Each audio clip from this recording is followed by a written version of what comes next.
Hey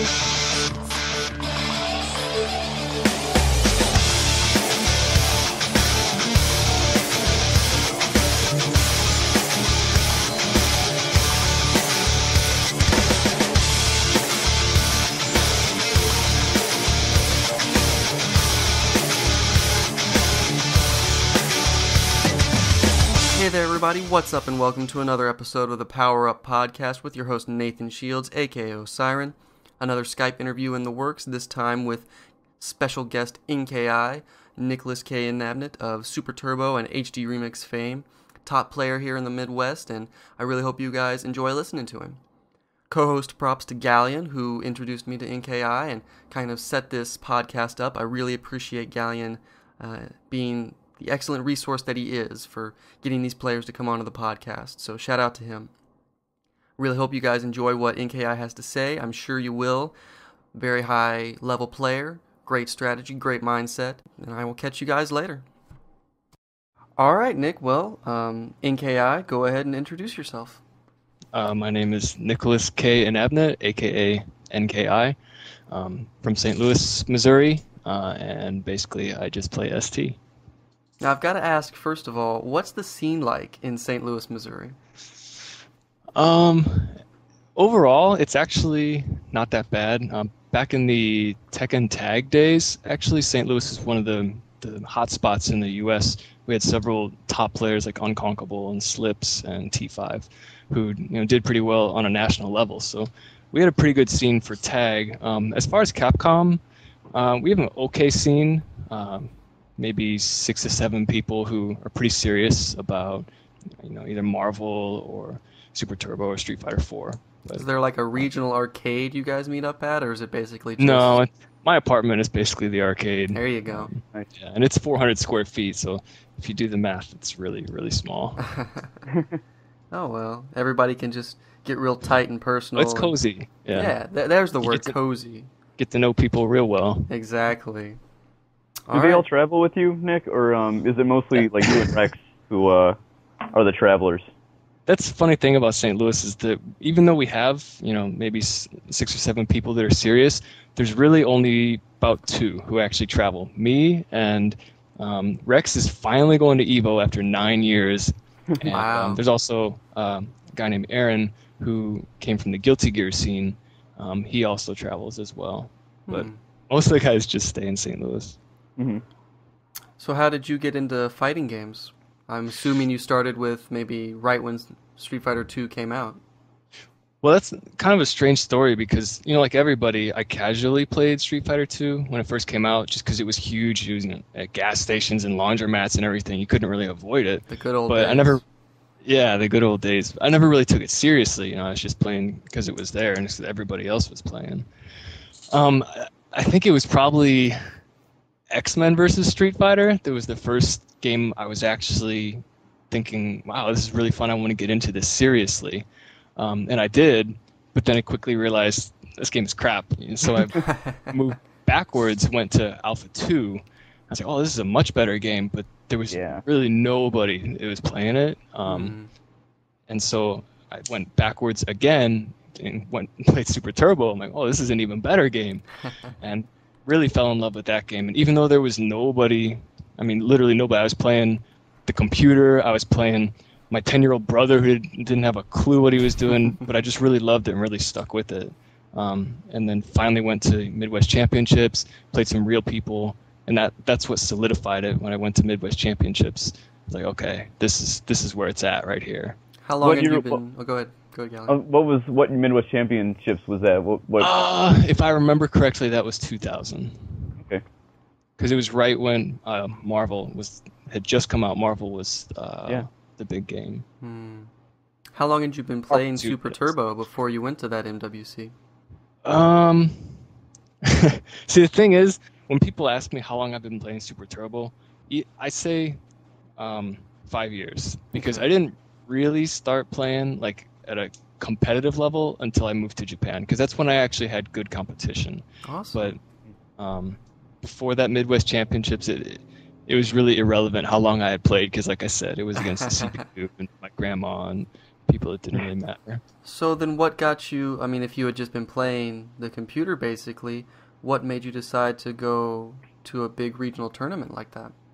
It was basically like I had played one or two guys who were fighting game players, but they didn't care about ST. I tried to get them into it, like this game's really good, but they just weren't having it. And so I just really wanted to play people in Super Turbo. And I saw on the AGSF2 on the news group forums way back in the day that they were going to have this tournament. It was only 5 hours away, so I had to go. Very cool. Now talk to me about Japan. When did you move to Japan? I lived in Japan over 2004, 2005. I was there as an exchange student, and really my only goal in going to Japan was to become proficient in Japanese.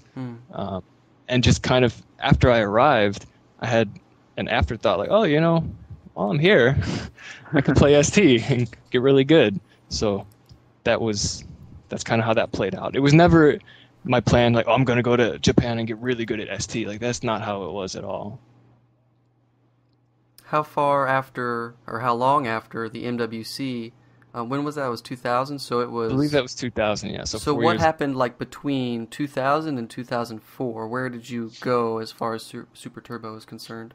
I went to all the tournaments that I could. So all the Midwest Championships. I went to, I think it was B5, and a couple of EVOs, and an ECC. And I was trying to level up, but I mean, literally just 2 and out, like every tournament. I was terrible at ST. Were you still playing Chun back then? No, I was, Boxer actually was my main. And it was really a terrible, like just pitiful, embarrassing Boxer. Just did a bunch of rushes and hope they connect. And then get meter and do the super and hope that connects. Sounds like my Boxer. Yeah, there was no strategy or mind games or thinking. None of that.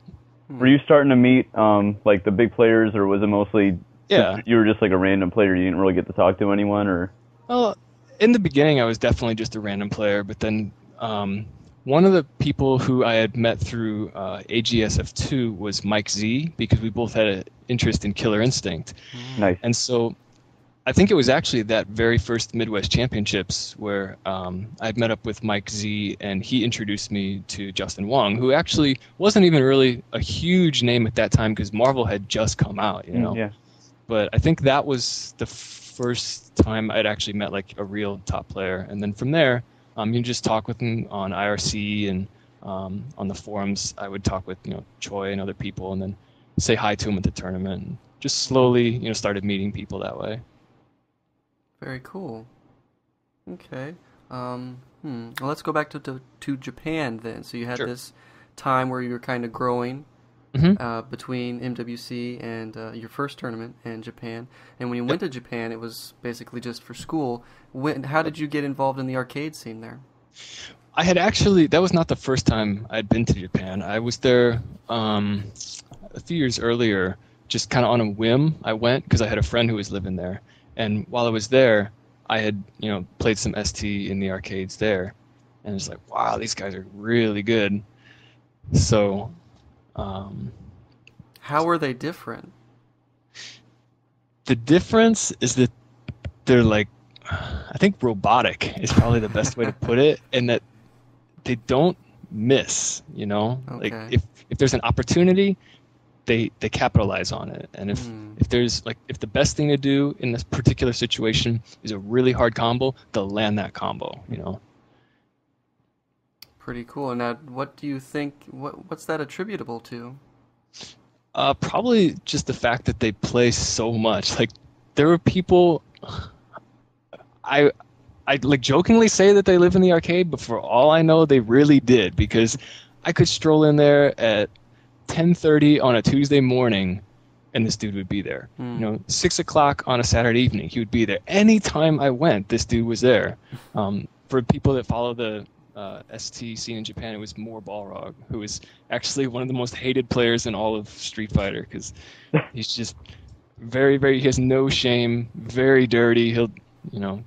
He's the guy who will just do wall dives with Claw to win the whole round every time. And and he's not the prettiest dude I've ever seen, so he's easy to hate. I've heard that some of the Japanese players, they're unemployed or kids with rich families, and they'll just hang out at the arcade all the time.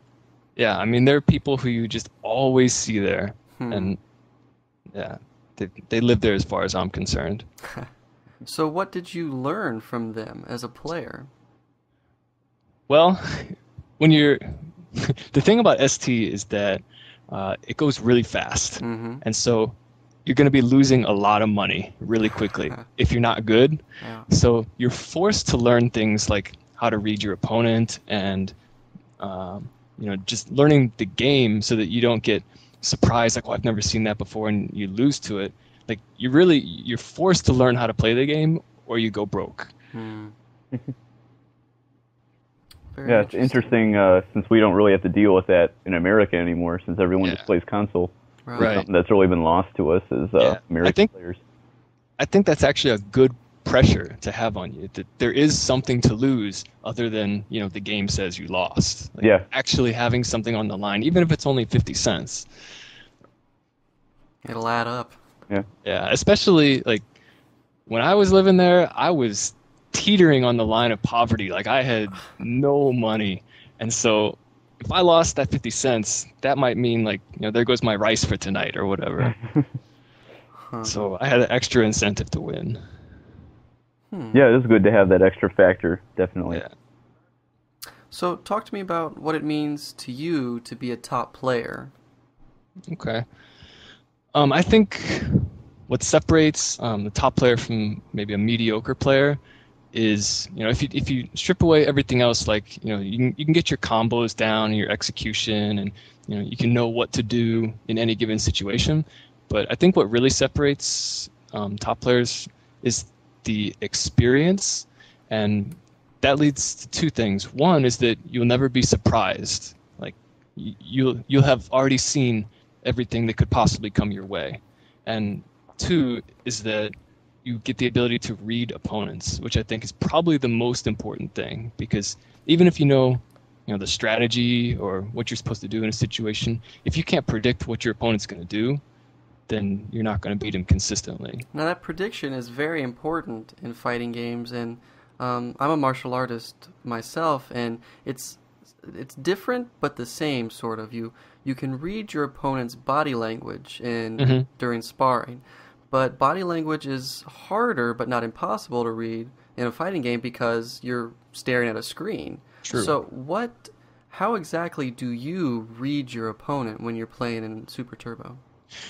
Well, that brings up actually an interesting point, is the difference between American and Japanese arcade cabinets, because it's a lot easier to read your opponent on an American cabinet because he's standing right next to you, and you can see, if his hand is twitching or if he's a little bit nervous, you can physically see it in his body language. On a Japanese arcade cabinet, like you said, you're only looking at a screen, so you don't have a whole lot to go off of.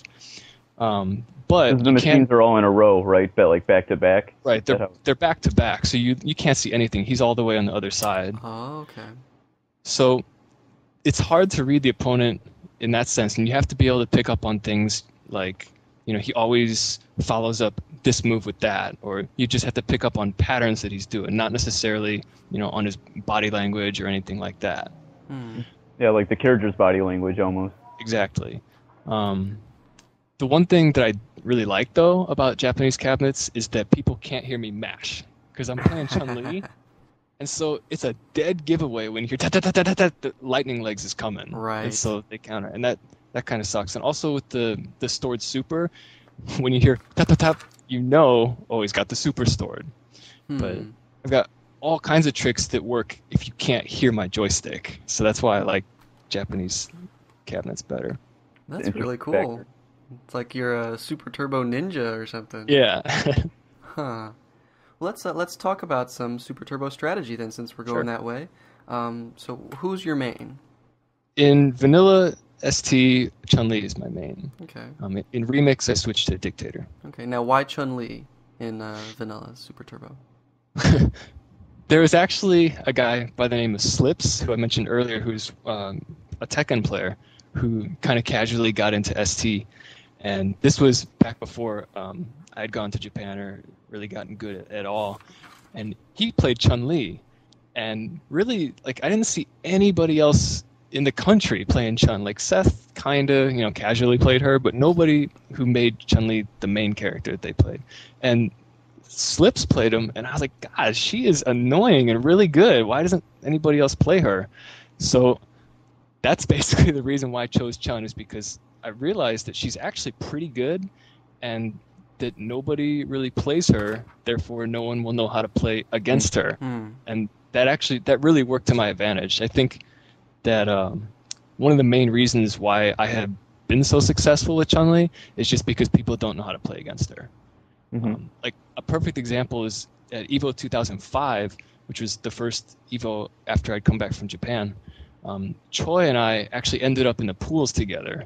Oh, wow. And I beat him 2-0. It was, pretty decisive victory, but I think it was just because he had never played against a really good Chun. Because now, if I play him, I mean, he kills me. It's not even close. So he's onto my tricks. Is Chun she's regarded as a mid tier or a low tier? I would say she is probably right there with Ryu at the very top of the middle tier. Oh, okay. So what makes her at that point in the tier list? What are her moveset? Well, there's a couple different things. She has fairly good normals. Her standing strong, she can poke with pretty well. Her low forward is good also. Jumping short, right? Jump straight up short is really good, and if you want to jump at them, jumping medium kick is really good. Her super is really good, but the thing is, against smart players, it's actually quite hard to land it. If you watch me play against not even like ST specialists, just a smart player. Like if you watch my matches with Justin Wong, who's not an ST specialist, but definitely a very smart player, I rarely land the super on him because he's just that good at avoiding it. So her super is really, really good, but you've got to be super smart in order to land it.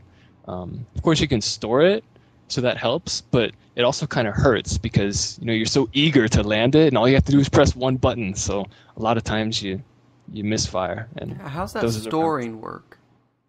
The motion for it is charge back and then back towards, and kick. But the thing is, if you just hold that final towards direction, you can wait as long as you want to hit kick. So basically, you can do the motion, hold down towards to just stay ducking, but you're still holding towards. So at any point, you can hit kick and do the super. You can also walk up. If they jump over you or you switch sides for any reason, you can actually switch your direction and keep it stored. But now, are there other charge characters that can do that, or is it Chun only? Honda can do it with his super. He can do it with his command throw also, and Claw can do it with his flip kicks. So it was something that was probably intentional in the game. I can't say for sure, but I would bet it was not intentional. Really? Is storing still in HD Remix? Chun can still store her super. Honda cannot, and that's actually kind of funny because Chun got nerfed pretty bad in Remix. Yeah. Which is why I stopped playing. And on top of all of the nerfs that she got, Serlin also wanted to take away her stored super, and I'm convinced she would be the worst character in the game if he had done that. That's unfortunate. It is. Let's go back to Super Turbo before we move on to HD Remix. What are some basic combos and mix-ups that you like to use when you're going on the offense? Well, if I get the opponent dizzy and I just get a free combo, I generally go for jumping roundhouse, standing fierce into short lightning legs because it does about 50%. It's not that hard, and it doesn't put you in a bad spot. You can actually just keep doing the legs after the combo because it has such high priority that if they try to stick out basically anything, they just get hit again. If I don't have them dizzy, and I'd say like I've landed a cross-up or whatever, yes. If I want to go for a mix-up, I can do just a throw if I think they're going to stand up, or I can do low forward into lightning legs, which does about maybe 30% or so, and a lot of dizzy stun as well. So if they get hit by that, then they're going to be scared that they might get dizzied, and that's when you just do a blatant walk-up throw. How do you mash the lightning leg? Do you do it like Marvel, like pancake, and just like move your entire palm across the buttons, or I don't know how Chun-Li's played like that. I've never heard the term pancake before, but I'm going to start using that. I don't use the pancake. I actually, it's not. I'm not sure. I think maybe in CVS2. Correct me if I'm wrong, but can't you hit any strength, like jab strong, fierce jab strong, and it'll give you electricity or whatever? Because in ST you have to hit the same button. You can't. Oh, you really? Can't, yeah, you have to. You have to mash a single button. So what I do is I just use my index finger and my middle finger to alternate back and forth. Oh, nice. Do those different, using the different buttons, do those lightning legs have different properties then? They do. The short lightning legs comes out the fastest, but it also recovers the slowest. And, during the lightning legs, her leg actually has 3 points where it can hit. Up high, in the middle, and down low, because her leg is moving up and down. Right. The short one has the biggest gaps between its hits. The medium one comes out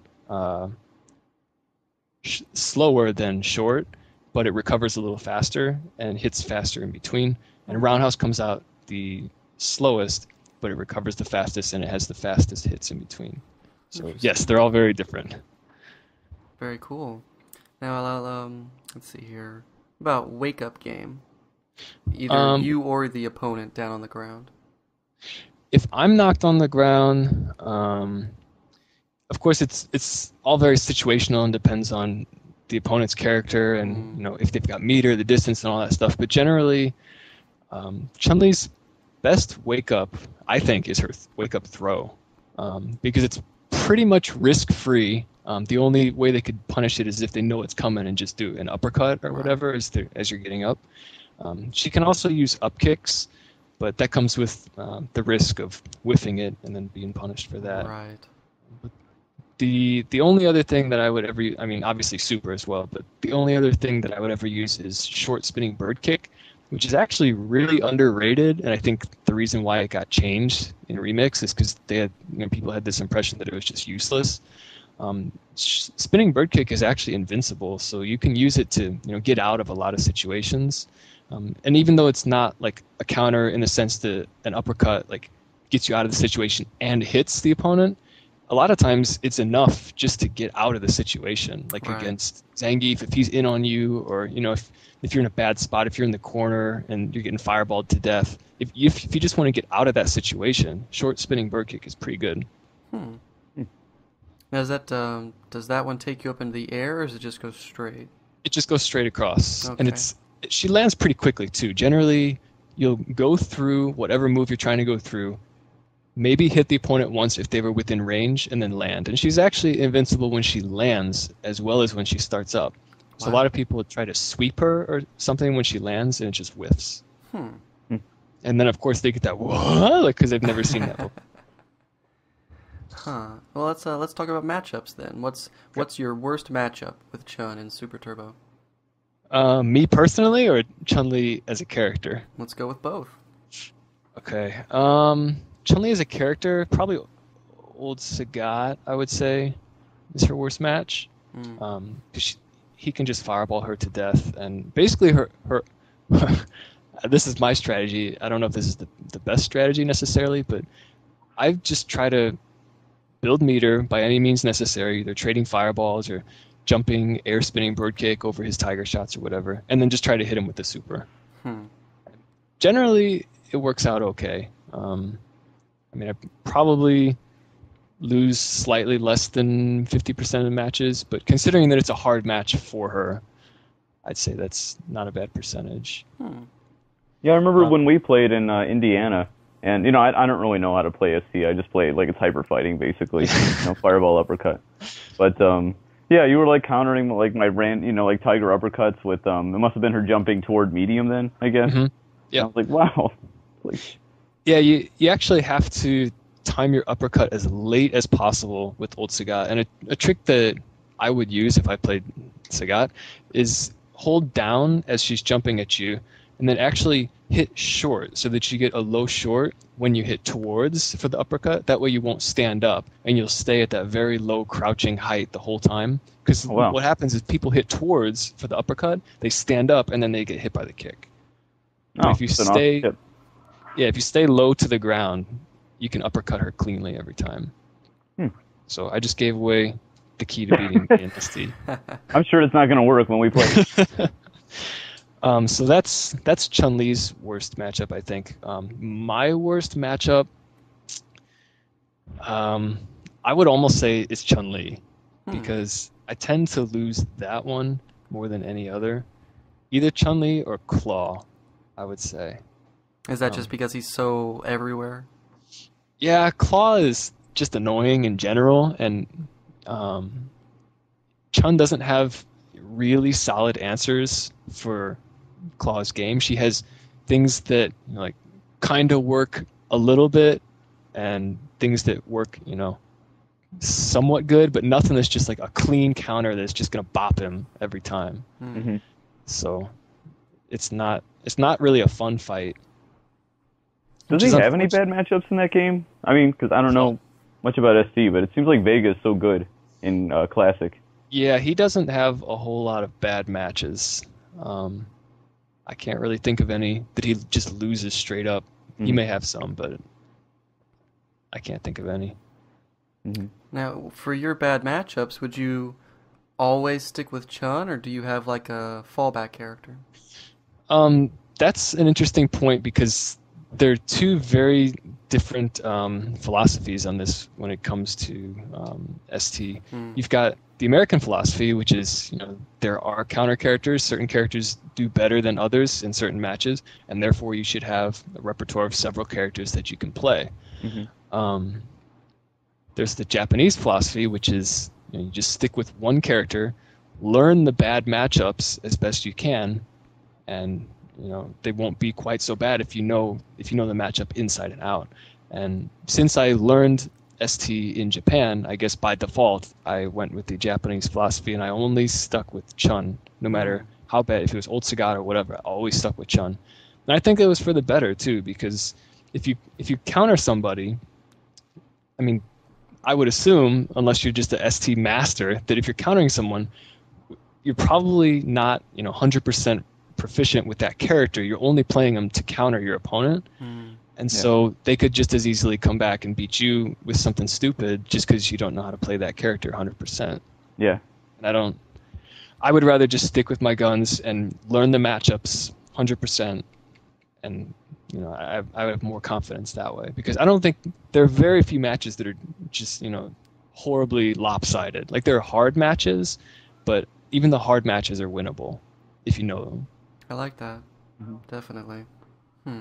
That's how it was for... I mean, I play Ken and Third Strike now as well, but for a long time I just played Ryu, and versus Chun-Li, it's a really crappy match, but just playing against, like, Fuji, when he was trying to get me, like, tournament ready and everything, and get me better for, like, majors and stuff, he just started playing Chun-Li against me, and I learned so much more about the game and the game engine, playing, like, a crappier matchup, than I would have if I just, like, I'm just going to mirror match Chun every time I play Chun or something. Like, I learned so much doing that, and so many, like, random, like, little, normals that, beat her normals and stuff. Not, like, beat her, but if you do it at the right time, it beats her. Things like that. Very educational. Yeah. If you actually play the match, you'll learn things like that. So, with all the... Speaking of Third Strike and all these newer games, or at least pseudo newer in Third Strike's case, what's kept you with Super Turbo all these years? I think the fact that it's... I mean, aside from the obvious fact that it's fun to play, I think that it's pretty well balanced. It does have, some issues, but overall it's pretty well balanced. And I think the aesthetics of the game are also really good. Like, I love, the sounds that it makes. They actually sound like they hurt, and I think that there's enough variety in the game. Like, the character design is pretty well done. You've got Ryu and Ken, which are pretty similar, but I think if you look across the board, there's really good variety, and every character is playable in that game. Even Blanca and Cammy and Fei Long and T-Hawk are totally playable. It's harder, but they're totally playable. And if you put the effort forth, look at someone like Totanki or Kay, who is killing fools with T-Hawk. I think they get second place or third place at I think it was X-Mania with T-Hawk. Wow. So I think that's what's really kept me in it. Is that what you mean by balance? Just that every character pretty much has a chance to beat any other character? Yeah. If you look on the flip side, like Marvel is completely unbalanced in that you've only got a small handful of characters that can actually compete, whereas with ST the whole cast is viable, with varying degrees of ease of use. That's pretty cool. But there's always been enough depth in Super Turbo for you? You've never had really the desire to learn a new system like Street Fighter 4 or like Guilty Gear or anything like that? I am playing Street Fighter 4 a little bit, just because, it's huge. Everybody's playing it. Yeah. Yeah, but no, I definitely think ST has enough depth. I mean, if you don't really play the game and you just look at it kind of objectively, it might look like a really simple game where compared to newer stuff. You've only got 1 meter and you generally only use it once per round, and it looks pretty simple, but as far as the mind games and the strategy that's going on, it's absolutely as complex as any other fighting game, and you definitely have to be very mentally sharp to play ST. You see, what's interesting is when we first started, you had started with Marvel, and then you went to Alpha, and it's like, oh, this is a better game. There's maybe less complicated stuff that's just stripping it down until you finally get to that just pure fighting game persona that would be Super Turbo. Right. For the record, he said X-Men Street Fighter was the best, not Marvel. Well, all versus games can be lumped together. Oh, you play Marvel. We know you love Marvel.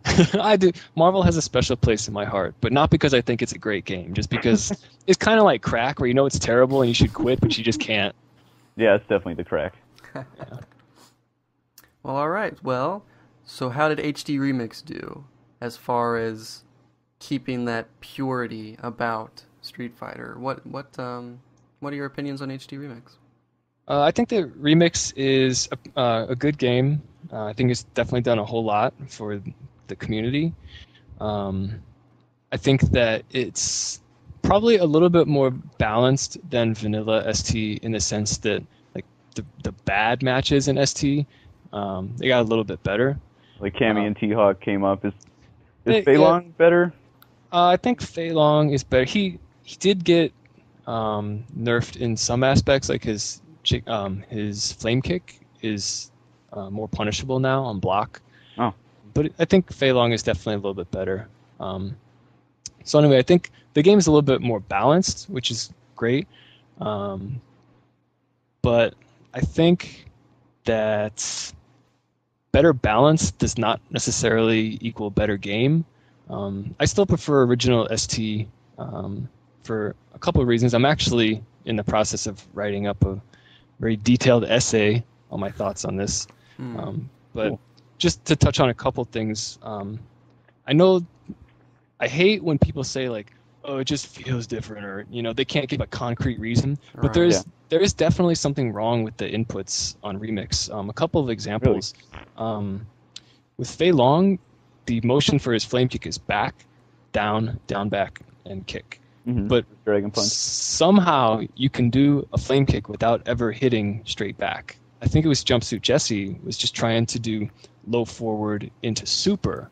And if you're just even a little bit sloppy with the motion and you hit, down back as your first motion instead of straight down for the double fireball motion, you just keep getting flame kick. And he's like, why am I getting flame kick when I'm doing a double fireball towards, And so he just sent a message to a couple of ST players and said, hey, could you guys try low forward in a super and see what you get? And we said, okay, and we tested it out. We're like, wow, flame kick city, what the hell is going on here? So that's one example. Also, I've definitely blocked while holding towards The first time I was like, okay, that was just me. Like I imagined that, but this happened Yeah. multiple times. Really? Yeah. The way that he made special moves easier, you have a larger window of time to input your command for special move. Mm-hmm. That messed up some things like with Ryu. If you want to do walk up, low roundhouse, and then fireball, you get walk up, low roundhouse, uppercut too often. Okay. And like just trying to do like 360 motions, you'll get accidental uppercut all the time. And you know, I don't like saying I feel that it's just off or whatever, but I get moves that I swear I didn't do a lot. So that's one of my main complaints, and I have several other details that I'll post up in just a bit. They will be released in the report at a later date. Yes. Do you think, Nick, that ST is going to be different again next year at EVO because of the community being split right now? It seems like over Classic ST versus HDR. Do you think it's possible that everyone could go back to Classic? I wouldn't rule it out, but the reality of it is that Remix is not a bad game. I do think that Vanilla ST is better, but Remix is definitely not a bad game. Mm-hmm. So I think most likely, unless something just terrible is discovered at EVO, probably they would just go with Remix again next year. Would be my guess. I mean, don't hold me to that. Maybe somebody will be really cool and just give Vanilla ST a fresh coat of paint. Well, yeah. Classic is in HD Remix, but it seems like nobody plays it. Yeah. That's because true. those aren't the good-looking sprites either. No, you can use whatever sprites with whatever game engine. Oh, really? I didn't know that. I thought you had to stick with the pixelated sprites if you wanted to play in the old mechanics. You can use the new sprites, and you can use the old sprites if you want, but actually I think it just looks awful. Yeah. Because you have these, glorious, lush backgrounds and these horrible pixelated characters from 1994. Yeah. It just looks terribly out of place. Well, that's really cool. Yeah. I didn't know that you could do that. Yeah. Well, then, so you dropped Chun in HD Remix. Yep. Why'd you pick up Bison? Is it just awesome?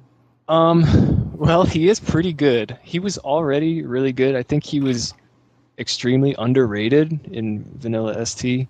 I can't remember exactly what Serlin said, but I think it was something like not even third tier or something like that.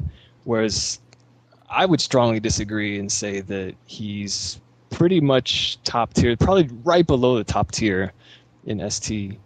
So in Remix, he got beefed up, even though he was already pretty good. And so with Chun becoming as weak as she is in Remix, it was kind of a no-brainer, like I need to switch characters. And I kind of casually played Dictator, never in tournaments, but just casually I played him a little bit.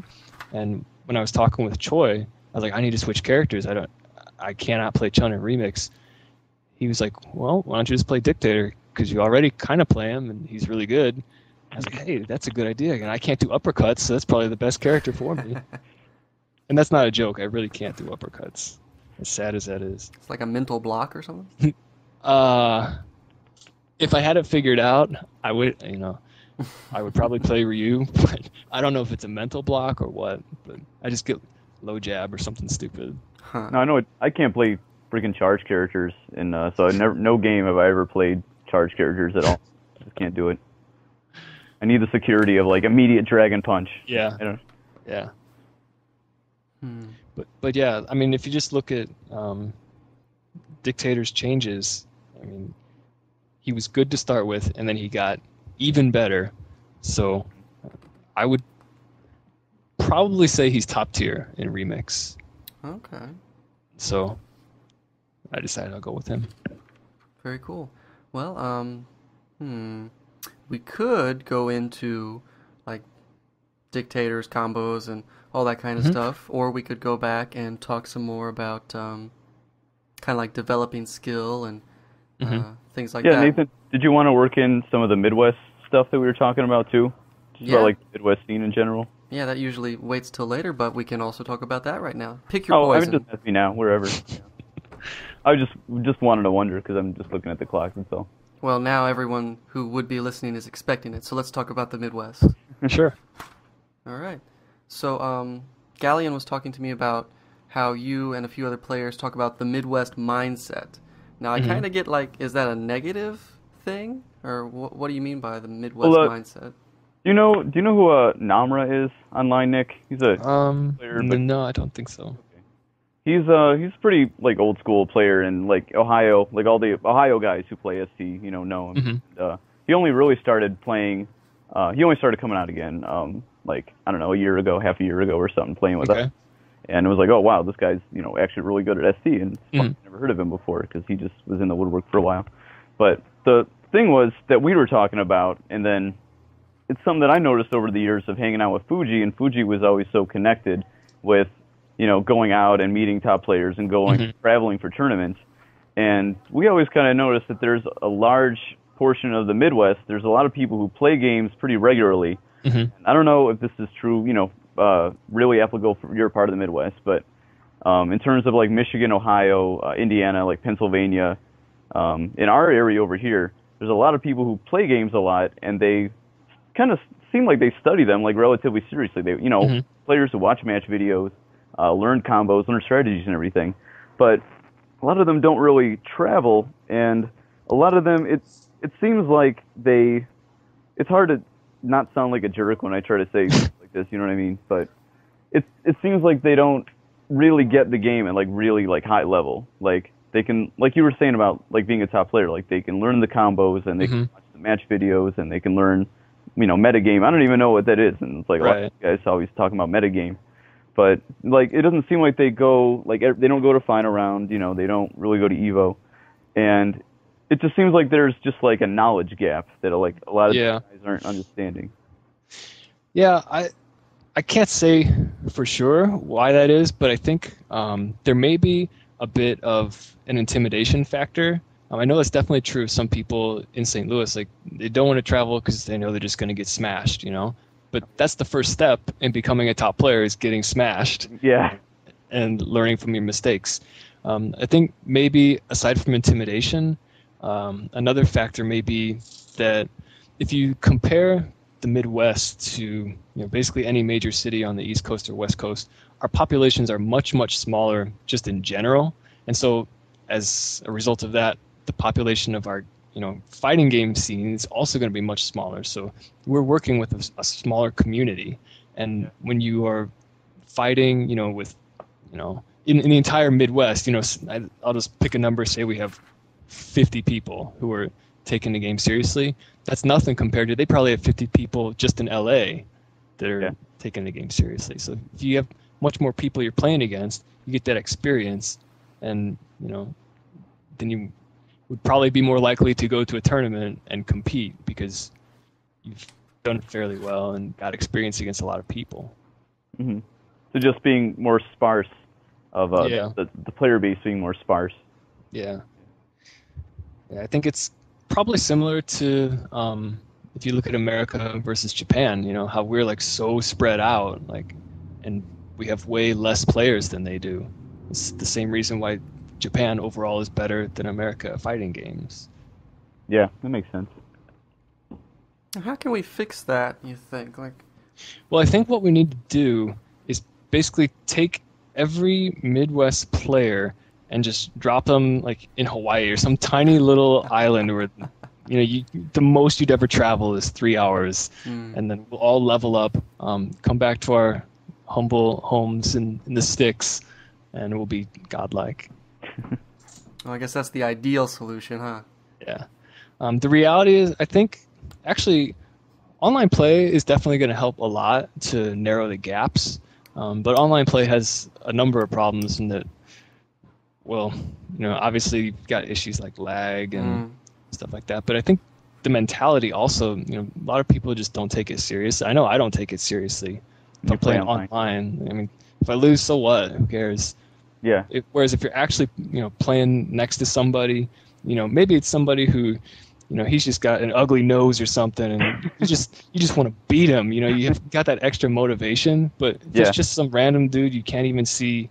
It's almost like playing the computer, Yeah, I know a lot of the players online. It really is like playing the computer, like full drag punches and. Yeah. That's what I was doing the other day, and it's like, yeah, you don't really. I mean, it's kind of dumb when you lose to something, silly online, right? But it's like you don't really care, I just more laugh about it. It's like, wow, this guy, every time he knocked me down, he did a dragon punch in my face. Like that's funny. Yeah, but I think online play definitely is helping to close the gaps a little bit. Yeah, I have my Midwest Roundup page, and I'm starting to get people to fill out little biographies, the Midwest players, and they each get their little page, so it's a way to browse. If you've heard of a Midwest player but you don't know how to get a hold of them, you can search them by their nickname or their handle or their real name and find a little bit of information about them. Cool. Yeah, which is because we're so spread out, compared. I mean, like Cali's, a big state and everything, but I mean, the Midwest is like I know there's lots of good players out there and all these games, but it's like I've only been to a couple of Midwest championships, so it's like I know there's lots of these good players. Like I don't know anyone from like Minnesota, but I know they have Iowa. Like they all have crews, and it'd be nice if the more people we can just get in contact with each other. Absolutely. As the podcast grows, just go from state to state, see what the scenes are like there. I guess. Yeah. Yeah. Do you have any other advice, Nick, for like Midwest, like ST players, or pretty much any game, on just like improvement in general, or any kind of general, improving your mental game, anything like that? Yeah, I think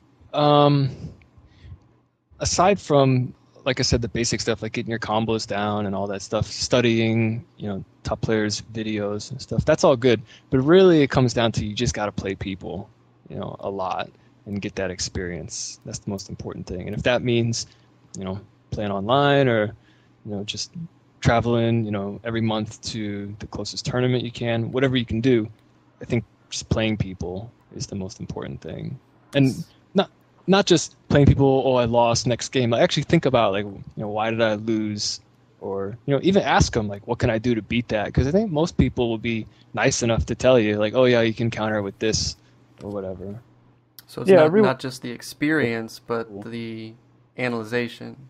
Yeah. I forgot. Oh, I was just just the same thing pretty much. Oh. But like I forgot how. I mean, obviously, like we try to play in Cleveland now once a week, and we've got like a small crew together. But like going to I don't know if you've seen the tournament post, but there's a new arcade that opened up in Cincinnati called Arcade Legends. Really? And they're really trying to cater to, they've got like 50 machines, and they're also really trying to cater to fighting game people, because that's like a good, it's a good source of income for them, and, it's repeat business. And they had a Mortal Kombat 2 tournament down there, and, it was just like 12 people and everything, but I forgot how fun and, also like, not that anyone plays MK2 seriously outside of like, Jason Wilson or something, but, just going and meeting people and playing in an arcade setting, even if if you're traveling for a tournament, you're going to be playing casuals, but it's like it's still head-to-head competition, and just meeting new people, and then you're going to have other people saying like, oh, you can beat that with this, that you were just random bystanders. People will help you. You can't get any of that online. It's so important. Yeah, generally the advice that you get online is like, lol, scrub, get a life. Yeah, that's true. Which is not particularly helpful in stepping your game up. Yeah, I just disable chat the rare times that I play online, just because I know what's coming. Yeah. So about Street Fighter 4, talk about that a little bit. Sure. It's going towards MLG and WCG and those things, like gaming or fighting games going pro. What do you think about that? I think it's great, because if you actually understand the game that's being played, I would say it's almost as fun to watch as it is to play. I really like watching top players go at it, and you can actually see the mind games going on just by watching their match, and it's really especially if you get a crowd into it, it's really exciting to watch. And I think that it totally could be a spectator sport if more people just understood it. Mm-hmm. Is there like a risk of mainstream only games coming through? Like maybe a really good game like Super Turbo, probably. I don't think you'd be seeing much of that, or even HD Remix in something like the MLG or WCG or any other league or anything like that. So, I mean, is there a little bit of risk of a bad game becoming, Absolutely. But I think at this point, I'd take Marvel Superheroes versus Street Fighter over nothing. If we could just get anything, into the mainstream, that would be great. And Street Fighter 4 is not my favorite game in the world. It's okay in my opinion, but I would definitely love to see it, get some kind of mainstream attention. Yeah, it is nice because I read like Joystick, it's a blog. They post stuff every day and everything, and I don't even really play tons of new games or anything, but I still read it just as a daily check-in. And they'll do coverage of like Halo events and even Smash once in a while, because Smash is just so huge. Yeah. And it's kind of frustrating as a fighting game player because it's still popular and the skill level is so high and you have to put so much work into it. Yeah. And the environment is so hype and everything too with fighting games, but even like the mainstream like video game press, that is even a real thing. It's like no one really seems to care about it or cover it. It's so underground. Yeah. Even Capcom, they don't even put money behind Evo or anything. I mean, that's correct, right? They don't really up until this year. That is correct. I'm not sure whether or not that's changed this year. My guess would be, since we now have a mole in Capcom, that maybe they'll be helping out a little bit, but I can't say for sure. I haven't talked to Seth about it. Yeah, like that's frustrating. I mean, yeah, seems like something they would really want to support. Did you think that the Devastation live stream was a good step forward?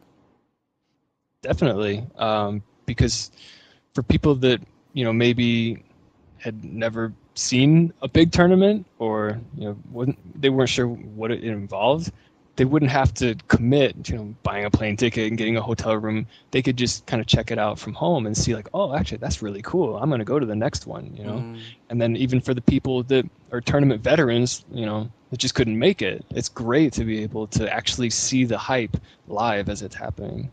Instead of, typically in the past you have to wait 8 months for a DVD or whatever, but to be able to just watch it right then and there is pretty awesome. Cool. Yeah, we really like what they did, Fuji and I, with Devastation. So we're definitely gonna try to work in a live stream for Seasons meetings this fall. That would be great. That would be very cool. Yeah, I wonder, just thinking out loud, what's gonna happen to older games like Super Turbo? I mean, it's survived. Alpha, the Alpha series is obviously pretty much dead. But is there some point where, like, games like Third Strike or eventually whatever the next Street Fighter is going to be after 4, is there still going to be some sort of community for those games, underground or otherwise? I've thought about that, and I think that simply because, a game is old is a terrible reason to stop playing it. Right, I was thinking about that. It's like chess is like thousands of years old or whatever. Yeah, people still play it. Yeah, the age of the game is actually a testament to how good it is. The older it is, if people are still playing it, that means it's really good.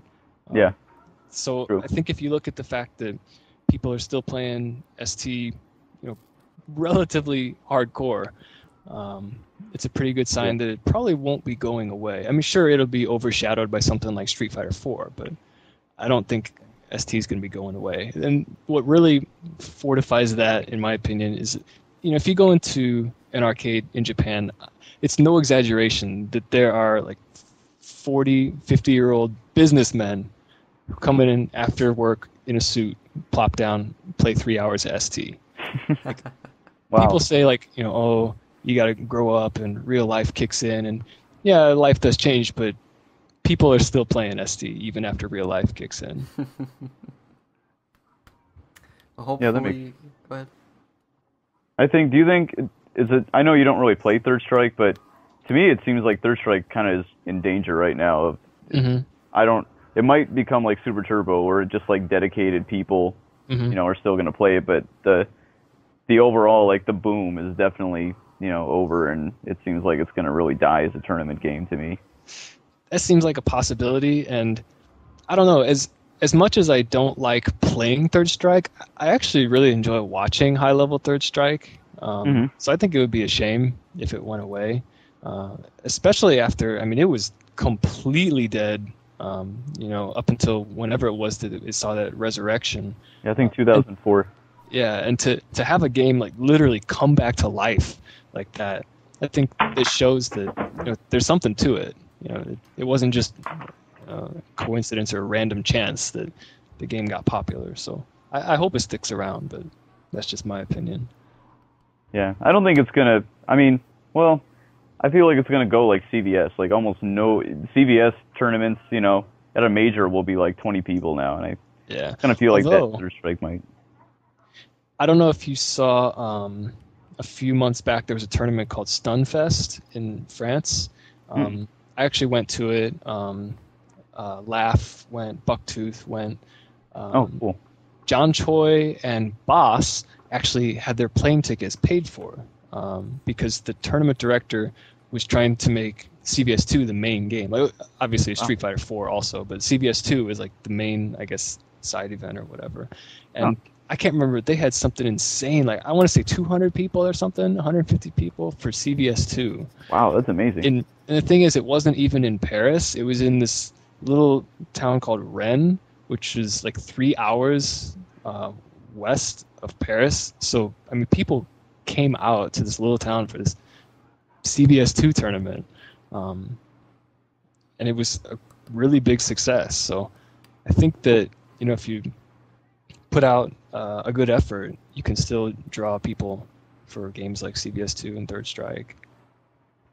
It's going to be very interesting to see what happens if Street Fighter 4 does get a lot of mainstream attention, marketing, and sponsorship for players.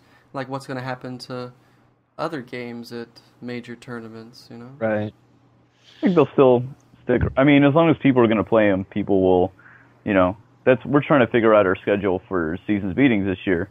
And, the special events that we're going to do are going to depend kind of what happens at EVO. And Street Fighter 4 is so big, our special events are probably going to be Street Fighter 4 related.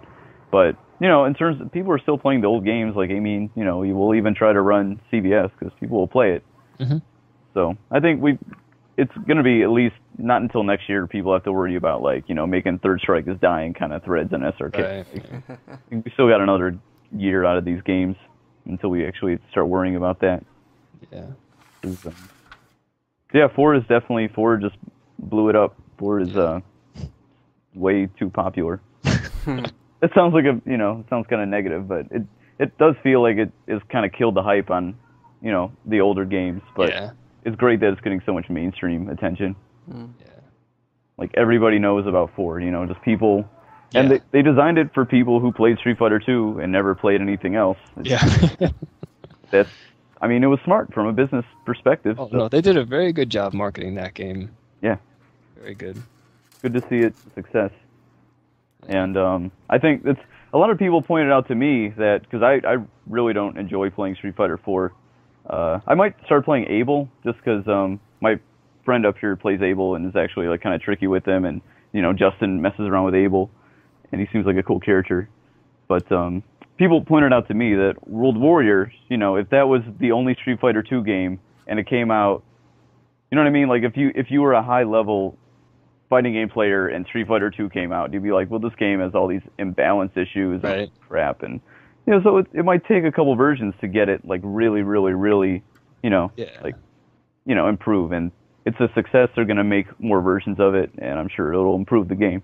Yeah, I think Fubar Duck put it pretty well when I asked him his opinion of Street Fighter 4, and he said something along the lines of, "It's a very good first attempt," because it's a brand new game in the series, and historically, if you look at the first game of any series, it's garbage. Like, Alpha 1 was garbage. Street Fighter 3, next new generator, whatever it was, is garbage. And Marvel 1 is garbage, and World Warrior is garbage. So I would agree with Fubar Duck that Street Fighter 4 is actually a really good first attempt. Yeah, that's a smart assessment. I think it's something a lot of people, including me, hadn't thought about until someone basically brought it up. Yeah. It would seem like such an obvious point, but people don't think about it, I guess. I think just because Capcom has made so many fighting games that people, Yeah. and it's been so long since we had a new one, that people just expect something different, I guess. Yeah. Makes sense, definitely. Well, we've got 30 seconds before the 1 hour mark. Seems like things are winding down anyways. But are there any final words, final suggestions to, take me for example. I'm pretty green fighting game player, casual for a long time, but just recently, like past 5 months, doing anything serious about it. So what kind of advice would you give me? I would say just stick with it because it's very rewarding. I actually don't play games in general. All I play is Street Fighter. I bought a PS3 just for Remix, and that's all I have aside from Street Fighter 4. So I would say stick with it because fighting games are definitely very rewarding. Yeah, that's exactly how I feel. I barely ever play new games anymore, even though I've got all the systems. But just playing fighting games, it takes up to get good, and to get at that point where it is rewarding. You got to really put time investment into it, but it's completely worth it, and it's a lot more rewarding than just playing random games and unlocking achievements and crap. That's for sure, and I guess I'm on the right track then. Thank you guys so much for coming on, and that's a wrap.